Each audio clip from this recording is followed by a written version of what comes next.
Groharjev sejalec je prva slovenska modernistična slika v polnem pomenu besede.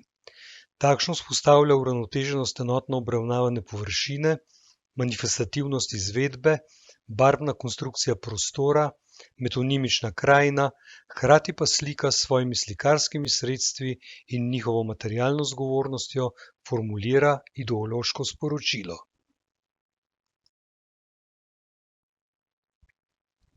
Iz pričevanja loškega umetnostnega zgodovinarja Anteja Gabra je mogoče povzeti, da je Grohar sliko zasnoval že spomladi 1905, v času, ko se v slikah Richarda Jakopiča in Ivana Groharja kaže tesna medsebojna povezanost.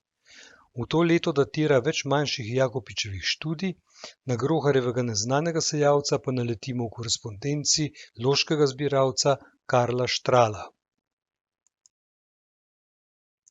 Kot se Ante Gaber spominja v desetletja pozneje, so se on, njegova žena Tončka in Grohar odpravili k svetemu Andreju nad Zmincem, kjer naj bi se Groharju porodila ideja. Pri Šinku in Župcu na severnem pobočju tik pod vrhom so pohodnike postregli z jagodovcem. Župec je rekel, da mora zgoraj pri cerkvi še nekaj posejati in se je uspel proti vrhu. Medtem je druščina počevala pri cerkvi. Ko je Grohar zagledal župca proti nebu, je vzkliknil: "Tega bom namalal!" Gabrova sintagma, ko ga je zagledal proti nebu, nas takoj navede na slovitega predhodnika Vincenta van Gogha, ki je okoli leta 1888 naslikal številne različice sejalca pred sončno kroglo. Grohar je sliko zagotovo poznal. Nazaj grede so se dogovorili, da mora stati za sejalcem kozolec in prizorišče naj zapira silhueta kamnitnika. Štral poroča že leta 1905, da ima Grohar sejalca v delu, ki pa se je povsem ponesrečil. Na voljo je imel več fotografij prijateljev, ki so mu fotografirali sejalca, a ključna podoba je Bertoldov sejalec, ki se je prvič pojavil na razstavi v Sofiji leta 1906. Če primerjamo obe figuri, ugotovimo, da je Grohar Bertoldovega sejalca zvesto posnel. Razkorak, desnica, srajca, klobuk in oblika sevnice se ujemajo in izključujejo slučajnosti. Je pa Grohar spremenil proporce in figuro podaljšal, tako kot recimo Pernat, ki je zaradi dramatičnega poudarka spremenil razmerje hribov v korist višine.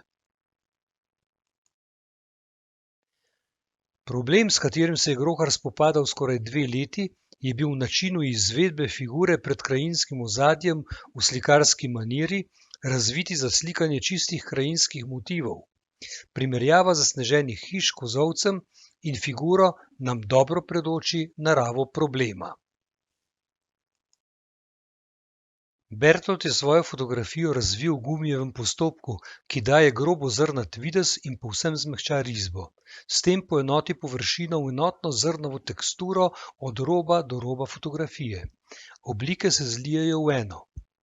Bolj kot se od slike oddaljujemo, bolj zaznavamo kontraste in oblike izstopajo iz enotno obdelane slikovne površine. Grohar je v 4 letih razvil svojo improvizirano slikarsko tehniko do izjemne discipline, ki mu je omogočala vizualizacijo izraznih vitikov motiva. Primerjava s pomladjo pokaže intenziviranje enakomernosti slikarskega nanosa. Če v primerjavo pritegnemo še starejši grabljici, lahko kartiramo spremembo razmerja med figuro in ozadjem. Tako kot pomlad je tudi slika sejalec metonimija. Fragment, ki predstavlja univerzum. Gledalca slikar postavi v sliko, sredi krajine. Sejanje, enakomerno gibanje sejalčeve desnice spominja na enakomernost gibanja slikarjeve roke pri polaganju barvnih grudic s slikarsko lopatico na platno. Grohar sam je sejalec.